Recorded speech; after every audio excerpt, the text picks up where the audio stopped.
à tous. Qui n'aime pas une bonne histoire? Depuis que nous sommes tout petits, nous avons l'habitude d'écouter des histoires, d'écouter des récits. Ils nous divertissent, mais ils nous font également grandir par effet miroir. C'est pourquoi Arécie a créé Stories B2B, un format court où nous allons interviewer un héros du B2B qui va nous raconter son histoire. Et pour l'histoire d'aujourd'hui, j'ai deux héros, j'ai un héros et son accompagnateur. J'ai donc Antoine Poupart qui est président et fondateur de ATK. Bonjour. Bonjour. Et j'ai Laurent Olivier qui est directeur associé chez Arécie. Bonjour. Bonjour. Bon, alors, pour démarrer, une fois n'est pas coutume, on lance les félicitations directement puisque ATK a été élu InsurTech de l'année il y a 15 jours, 10 jours? Il y a, oui, une dizaine de jours, oui. Félicitations. Merci beaucoup. Alors du coup, donc InsurTech de l'année, ce qui veut bien dire qu'on est dans le domaine de l'assurance, ouais. Et en particulier de l'assurance agricole. Est-ce que vous pouvez m'en dire plus? Effectivement, donc ATK, oui, c'est une InsurTech dédiée à l'assurance des agriculteurs et des filières agricoles.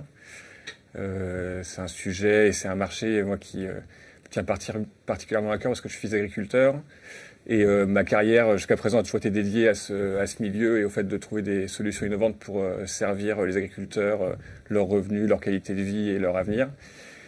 Et comme vous devez tous le voir ou le savoir et voir le vivre dans vos business, le changement climatique est d'ores et déjà là, impacte de plus en plus de secteurs économiques et l'agriculture est déjà fortement impactée par ce changement climatique, avec des agriculteurs qui sont très mal couverts et très mal équipés face à ces risques-là. Et donc, d'où la volonté de créer cette structure ATK dédiée à la protection des agriculteurs. Et plus largement, on vise à protéger les agriculteurs pour protéger toute la filière agricole et notre alimentation et notre souveraineté alimentaire qui sont également mis en danger par ce changement climatique.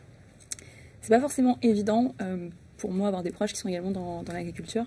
Le rapport des agriculteurs à l'assurance, les domaines de l'assurance, c'est pas toujours facile, parce que les assurances ne payent pas toujours. En tout cas, c'est des fois un petit peu compliqué. Du coup, comment vous faites pour contrer ça? Oui, c'est exactement le cas. Donc je parlais de risques climatiques qui pèsent sur les filières agricoles. Aujourd'hui, pas en termes de prévision. Il y a déjà 2 tiers des agriculteurs qui disent qu'ils sont économiquement fortement mis en danger par le changement climatique qu'ils vivent au quotidien. On a plus de 10 000 défaillances d'entreprises agricoles par an qui sont directement imputées au changement climatique. Donc c'est une réalité aujourd'hui. De façon plus macro, on le voit sur les volumes et la qualité de la production agricole. Et donc c'est un risque plus systémique sur notre souveraineté alimentaire en France. Et ce qui est paradoxal, c'est que les agriculteurs n'ont pas recours à l'assurance alors qu'elle existe. Et il y a vraiment ces deux mondes qui se tournent le dos, qui ne se comprennent pas, qui ne se parlent pas. Les agriculteurs disant, mais de toute façon, moi je m'assure pas parce que l'assurance, oui, elle existe. Mais elle marche jamais, ce que vous dites, c'est-à-dire qu'on voit jamais la couleur d'une indemnisation. Les contrats sont incompréhensibles, il n'y a pas de transparence sur les tarifs, sur les garanties, on n'y comprend rien. Et c'est d'une lourdeur administrative sans nom, avec de la paperasse en veux-tu en voilà. Or, la paperasse est la bête noire des agriculteurs, comme de beaucoup d'opérateurs économiques. Ils préfèrent être largement dans leur champ que derrière leur bureau. Et donc c'est ces points-là, un par un, que ATK a cherché à solutionner par de l'apport de technologie, par de l'apport d'expertise métier.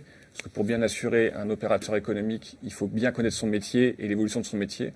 C'est pour ça qu'on est un assureur qui n'est dédié que à ce marché agricole, mais qui le fait en profondeur sur tous les acteurs de la filière agricole.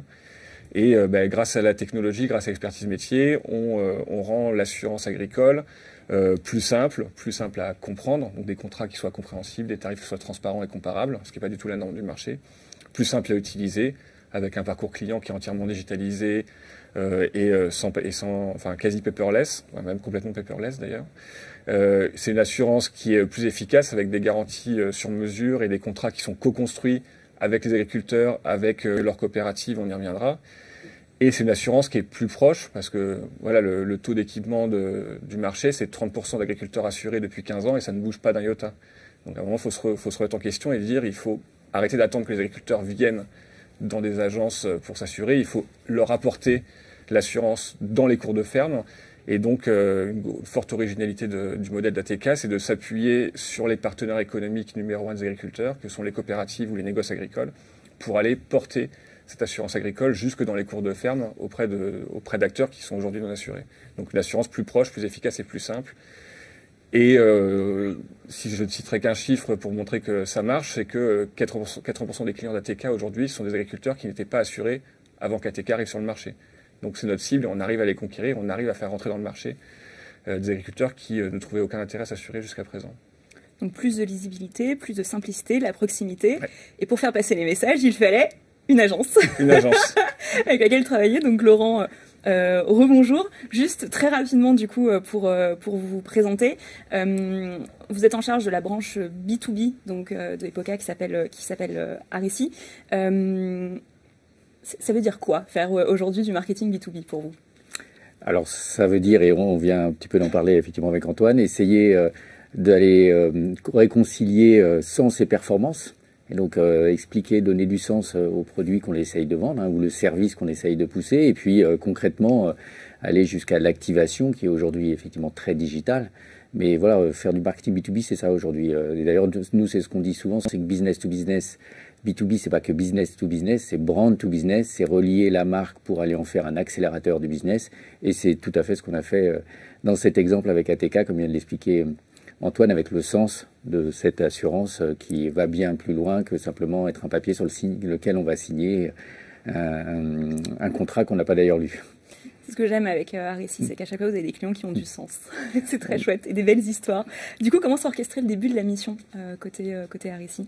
Alors le début de la mission, c'est clairement une mission de branding, hein, justement, au départ, où on a travaillé ce logo, hein, cette nouvelle identité, ce nom, ce logo, en essayant effectivement de lui donner un sens, une identité, une singularité, ce qui est important aussi pour une identité, avec donc cette idée de l'EPI, hein, qui est aujourd'hui qu'on voit sur le logo, les 2 K, hein, qui veulent dire technicité, parce que néanmoins l'assurance, c'est un vrai métier très expert dans les différents modèles, les algorithmes, etc. Et puis technologie, parce que c'est de la tech, parce que tout est digitalisé et que ce qui est simple demande beaucoup de technologie. Donc c'est ce qu'on a voulu montrer dans cette identité, c'est que c'est à la fois au service du monde agricole jusqu'à la sécurité alimentaire et beaucoup de technologie et de technicité d'assurance dedans.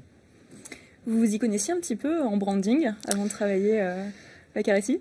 Assez peu, mais pour revenir sur le point de faire appel à une agence, c'est indispensable dans le cas d'ATK, parce que autant les insurtech et les nouveaux entrants, on en voit régulièrement sur d'autres segments du marché de l'assurance. On en voit dans l'assurance habitation, les assurances crédit, régulièrement des nouveaux entrants. Le marché de l'assurance agricole, c'est un marché qui n'a connu aucun nouvel entrant depuis 15 ans. Donc c'est un marché extrêmement difficile à pénétrer, des barrières à l'entrée énormes. Et donc si on veut rentrer sur un marché qui a ce point-là verrouillé, le fait d'avoir une identité forte, lisible et une plateforme de marque performante étaient incontournables pour nous. C'est pour ça que on a fait le choix, voilà, de faire appel à des pros du secteur, parce que on l'aurait pas fait sur d'autres dossiers, sur d'autres projets que j'ai pu mener par ailleurs, mais sur celui-là c'était indispensable du fait du côté extrêmement fermé de ce marché.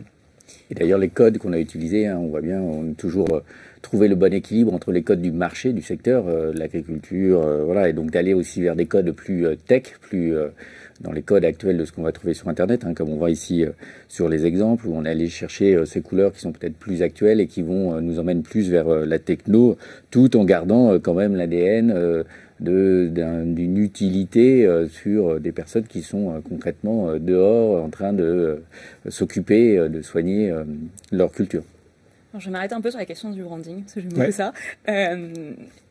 Évidemment, on voit la version finie, donc on voit le travail, ça fait sens, parce que c'est bien travaillé. Mais du coup, j'imagine que votre brief au départ, ce qui m'intéresse, en fait, c'est de comprendre ce que vous avez posé comme brief. Quels étaient vos mots, quelles étaient vos intentions, et de voir comment ça donne naissance, parce qu'il y a un travail de collaboration, et parce qu'il y a un travail d'échange, à un logo comme ça, une identité de marque comme ça. Dans le désordre, les différents points du brief, mais c'était effectivement l'idée maîtresse, c'était un nom qui incarne, déjà avant de parler de la forme, sur le fond, qui incarne cette réconciliation agriculture-assurance. Et c'est vraiment, si on parle du nom avant de parler de sa mise en forme, c'est ATK, ça veut bien dire ça, c'est les 2 A, c'est assurance, agriculture. Et donc Laurent l'a dit, les 2 tech, grâce à l'expertise technique et grâce à la technologie, qu'on va réconcilier ces 2 mondes. Donc ça, c'était un travail important sur le nom. Et ensuite, sur la mise en forme, voilà, ce rappel de cet ADN agricole, sans faire quelque chose de trop conservateur. Donc cet épi stylisé, qui vient des 2 cas dont on a parlé juste avant. Aussi un choix de police qui devait faire un peu le grand écart entre montrer la singularité de la marque. Voilà, on est un nouvel entrant qui veut s'affirmer comme une néo-assurance et donc bousculer les codes du marché. Donc il faut que la mise en forme montre cette singularité, mais dans un marché très conservateur et où la confiance et la simplicité sont 2 valeurs. Enfin, la confiance est une valeur forte du marché, la simplicité c'est une valeur forte de la marque ATK. Donc ce choix de police qui reste un choix simple et assez rond pour la confiance et la proximité. Et aussi, Laurent en parlait, mais on a fait un peu, alors c'était un grand écart, en tout cas, essayer de jouer sur les 2 tableaux, sur le choix des couleurs. Sur le logo, on en voit 2, mais il y a 4 couleurs principales de la marque. Et le logo, si tu reviens sur, je sais pas si qu'on voit dans le coin de la carte de visite, il fait à la fois appel à un bleu nuit qui est très statutaire parce que c'est un peu les codes du marché, c'est un marché assez conservateur. Mais d'amener de la chaleur et de la différence et de la singularité par l'épi qui est jaune orangé. Et après, comme le disait Laurent, dans les autres couleurs qui ne sont pas dans le logo mais qu'on voit ici, il y a le rappel de la terre avec cette couleur ocre, et il y a aussi la tech pure et dure avec ce bleu beaucoup plus électrique qui est un code plus de la tech. Donc voilà, il y avait un travail assez intéressant et assez challengeant de réussir à se singulariser, mais en gardant les codes intemporels du marché, parce qu'on réclame aussi un vrai professionnalisme dans ce qu'on fait, on cherche une vraie confiance de nos clients, d'autant plus en tant que nouvel entrant, parce que aller s'assurer chez InsurTech, c'est quand même un choix pas forcément très simple. Est-ce que dans 2 ans, 3 ans, ces gens-là seront encore là pour me payer quand j'en aurai besoin? Donc il y a un vrai travail d'équilibrisme qui a été fait et qui a été, je pense, bien rendu par la plateforme de marque entre la singularité de la marque, mais qui reste dans un univers de confiance où la confiance est clé, dans un écosystème où c'est clé. Là, du coup, on s'est beaucoup arrêté sur le logo et sur les couleurs, mais une identité de marque, ça vit. Ouais. Donc on voit qu'il y a différents supports. Et notamment, il y a une vidéo qui a été faite également et qui permet un peu de symboliser comment vit cette identité de marque dans les faits, sur un site internet, etc. L'idée, c'était de pouvoir expliquer en quelques mots, en reprenant là encore des codes très de la tech, d'expliquer clairement quelles étaient les différences et néanmoins commencer un petit peu à prouver cette promesse de simplicité, de digitalisation, d'être plus efficace, etc. Donc c'était pour nous un élément qui est d'ailleurs après maintenant homepage du site, parce que globalement rassurer sur cet élément, sur l'assurance, pour nous c'était évident, voilà, qu'il faut qu'on commence pas faire simplement une baseline en promettant qu'on ait une nouvelle assurance, mais de rapidement apporter certaines preuves très factuelles sur la signature électronique, sur des détails qui néanmoins changent tout dans la perception, notamment la notion de paperasserie, qui était un levier souvent cité comme un frein à l'assurance. Donc on est sur une marque qui est réellement incarnée. On n'est pas resté à la charte graphique avec 4 couleurs et un logo. Alors, si on avance un petit peu plus loin, je crois qu'au-delà d'avoir travaillé sur ce branding, enfin c'est même pas je crois, j'en suis sûre, vous avez fait un événement de lancement. Alors déjà, pourquoi faire un événement de lancement? Parce que c'est du rebranding en réalité. Donc souvent, on a un communiqué de presse, on se contente de dire voilà, on a changé, on est là. Mais vous avez décidé d'aller un cran plus loin, puis vraiment un cran plus loin parce que c'était plus qu'un événement de lancement, il y a eu vraiment un sujet de conférence et d'intervenants. Est-ce que vous pouvez nous raconter?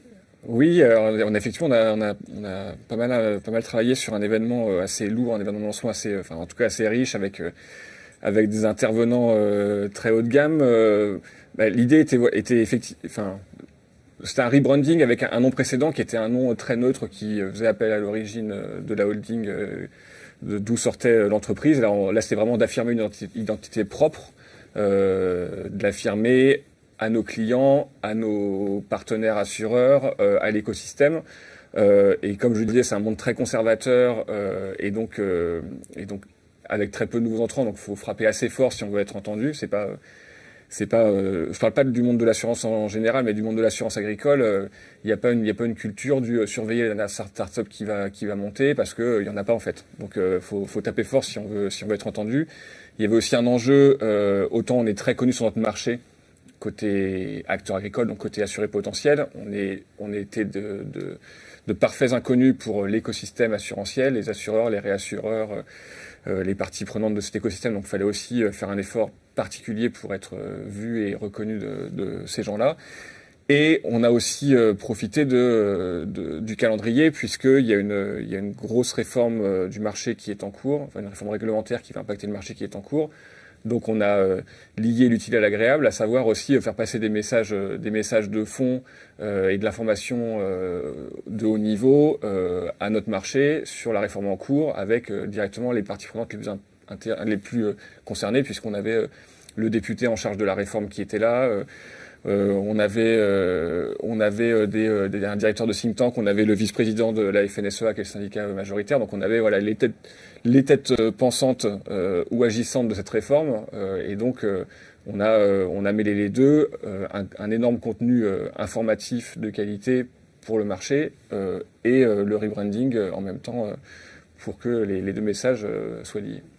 Alors c'est une bonne idée, hein, mais c'est vrai que ça met la pression de faire un événement comme ça à la sortie quasiment de l'été dans le timing de l'organisation. Donc voilà, mais ça permet au moins néanmoins de faire un D-Day où il se passe quelque chose, où tout change. On avait organisé pour que l'ensemble des plateformes digitales, le site web, toutes les plateformes sociales qui existaient sous l'ancien nom soient mises à jour. Donc ça oblige un peu une mobilisation générale, hein. Ça crée quelques semaines de stress et de tension un peu partout, mais voilà, ce qui permet vraiment de dire, voilà, c'est le jour J.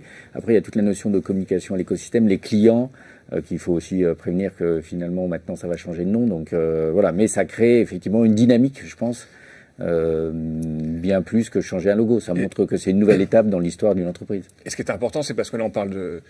Enfin, déjà, c'était l'intro sur les stories, à savoir l'humain au cœur. Une des promesses d'ATK, c'est la proximité et la relation humaine entre l'assuré et l'assureur. Et donc là, on voulait aussi illustrer la marque par de l'humain. Parce que c'est facile de dire, on est la néo-assurance qui va depuis le semencier jusqu'à la grande distribution. Bon, ok, c'est dit.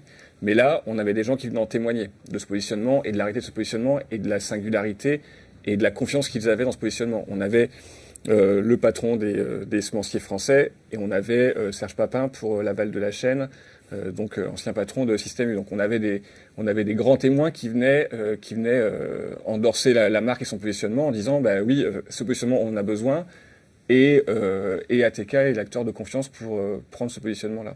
Et c'est intéressant en termes de positionnement. On n'a pas parlé assurance au sens pratico-pratique, on a donné un sens à la fois à ATK et à l'objectif, l'intérêt de s'assurer dans une vision plus globale au-delà de l'agriculture, même pour chaque famille qui mange dans son assiette un produit plutôt sain, fait dans des bonnes conditions, etc.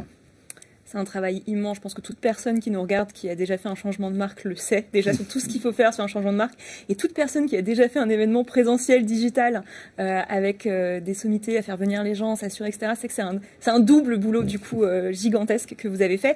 D'autant plus que, vous avez commencé à l'évoquer, vous n'êtes pas arrêté à cet événement et vous n'êtes pas arrêté au changement de marque. Vous avez travaillé plein d'autres supports de communication. Le site web, les réseaux sociaux, les flyers, etc. Donc il y a eu un très très gros travail autour de tout ça. Comment ça se passe, comment ça se structure d'un point de vue agence quand on a un projet aussi gros ?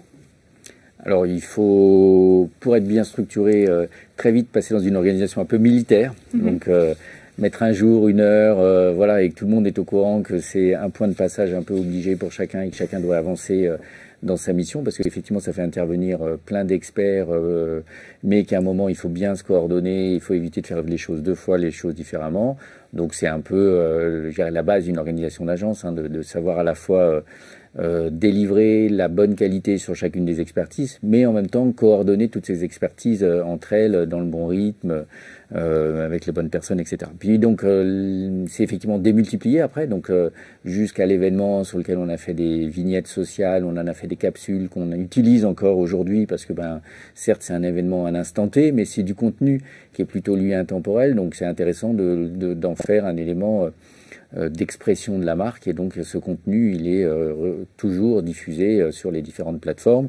C'est aussi bien sûr un site web, hein, c'est un peu la base aujourd'hui, et le premier réflexe qu'on a tous c'est d'aller sur le site web, hein, donc qui a été travaillé pour respecter cette promesse de technicité et technologie. Et donc il y a notamment quelque chose d'innovant qui a été fait, c'est ce module qui permet en quelques clics à l'agriculteur d'avoir une vraie transparence sur déjà l'intérêt, est-ce que j'ai intérêt à m'assurer par rapport à ma région, ma culture, donc quel est le risque. Et donc il y a eu un petit module qui a été fait, ici on le voit en haut à droite, où on indique ses semences, sa zone géographique, et ça simplement ça va donner en quelques clics immédiatement un score de risque. Et donc, qui permet tout de suite d'évaluer, bah oui, il est intéressant de m'assurer. Et donc, et puis parfois, il n'est pas moins intéressant de m'assurer. Donc, ça donne tout de suite un peu cette idée de transparence, d'authenticité. Et comme on l'a expliqué tout à l'heure, le problème, c'est qu'ils ne s'assurent pas parce qu'ils n'ont plus confiance. Donc, ce module-là doit déjà les rassurer sur cette idée que, bah oui, on peut être une assurance avec des valeurs, une certaine éthique et donc avec une vraie volonté de service. Donc, ça, c'est un élément central. Et puis après, on est allé jusqu'à l'activation digitale. Et donc, vraiment aller chercher clairement des nouveaux clients. Hein. Donc, même si on l'a bien vu, la priorité, c'était pas trop d'aller chercher ceux qui sont déjà assurés, mais d'aider ou de déclencher chez ceux qui ne le sont pas une raison et une réassurance pour s'assurer. Donc là, la stratégie qui a été adoptée, c'est de le faire vraiment en collaboration avec les négoces et les coopératives, hein, qui sont globalement les représentants sur le terrain de toute la filière et donc des acteurs de l'assurance. Et donc, il a été choisi de s'associer à eux pour, dans une démarche gagnant-gagnant-gagnant, au sens l'agriculteur va être gagnant parce qu'on lui apporte un vrai nouveau service. Eux vont être contents aussi parce que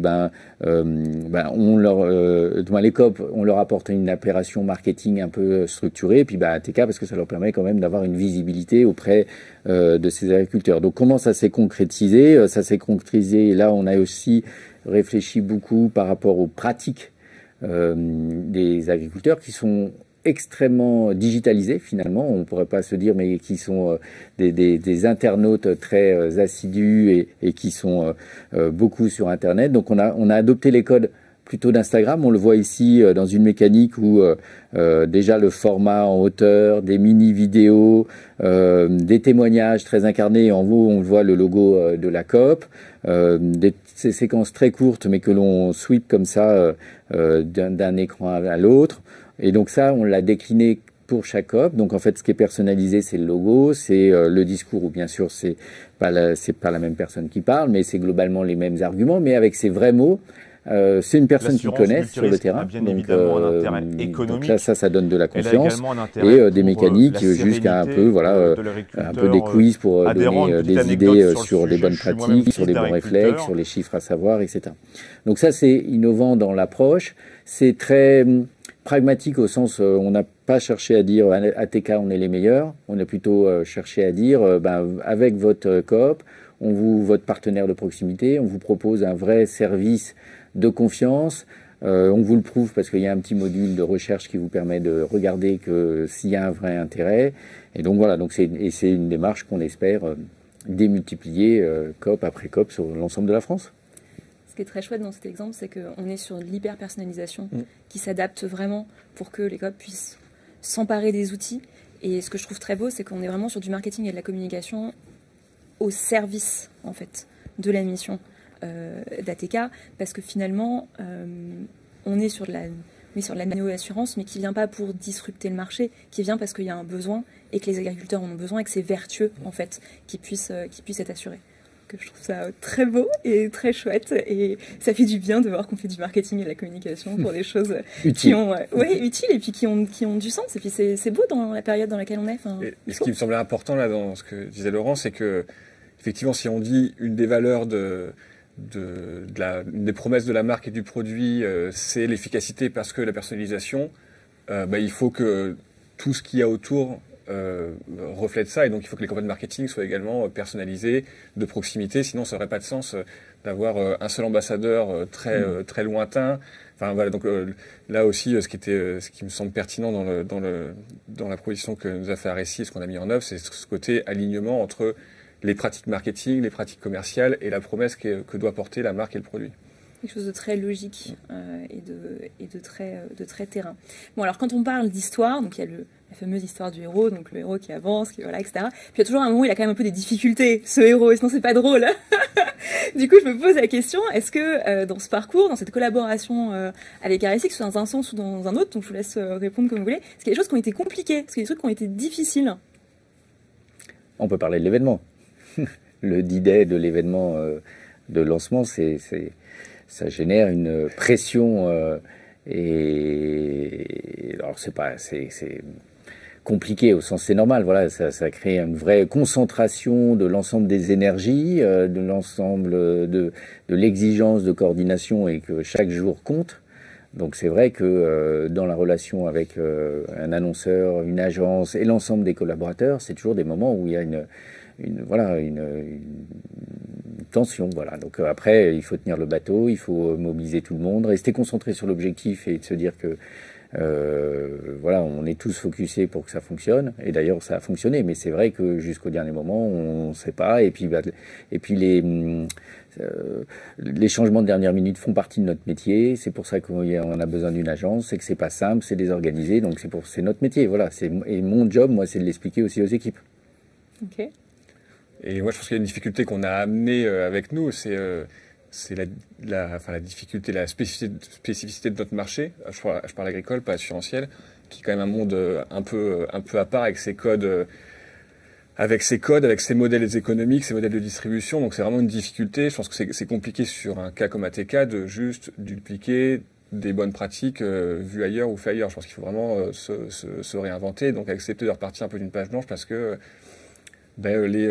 les gens qu'on doit embarquer dans la campagne de marketing ont autre chose à faire, répondent pas au téléphone. Alors, voilà, c'est vraiment un modèle, le marché agricole et le modèle économique et de distribution d'ATK sont tellement particuliers que c'est vraiment plein de nouvelles infos et de nouveaux inputs à prendre en charge pour une agence qui donc va pas pouvoir juste répliquer quelque chose qu'elle a déjà fait ailleurs. Il faut vraiment se réinventer, je pense. Et donc c'est une difficulté qui est surmontée, mais qui est je pense, pas facile tous les jours. Voilà, faire attention au vocabulaire qu'on utilise dans nos mots un peu compliqués anglais.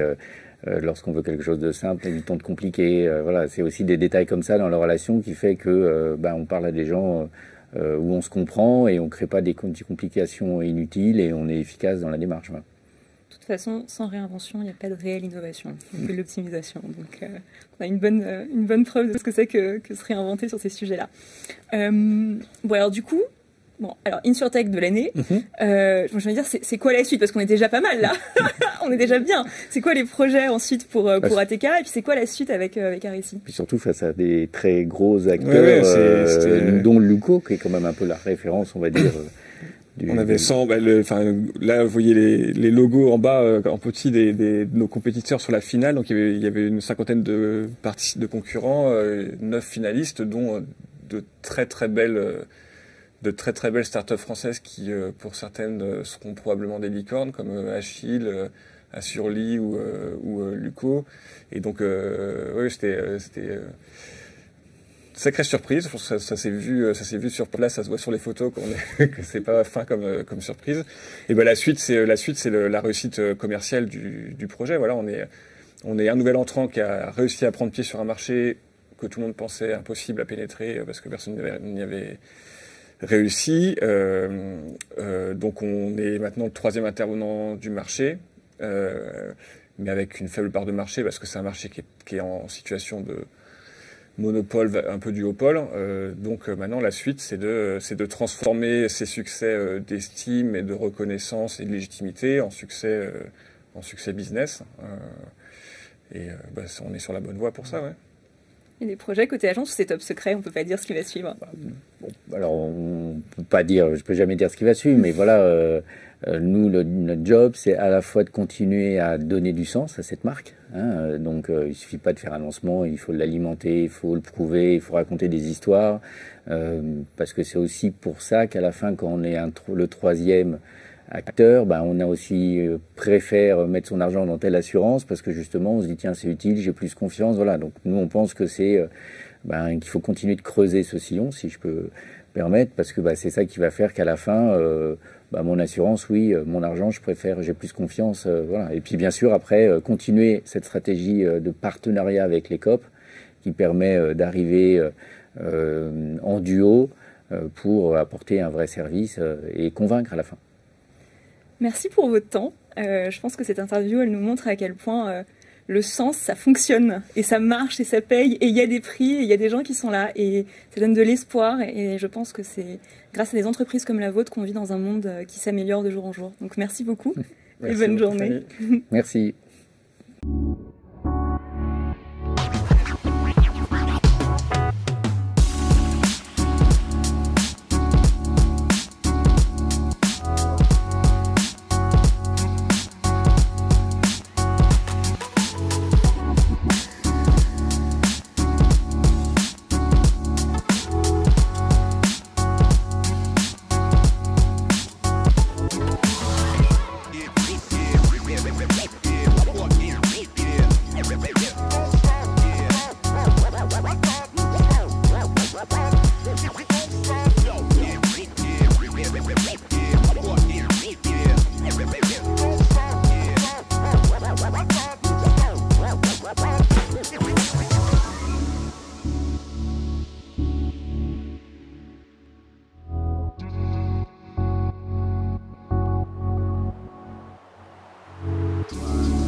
Yeah.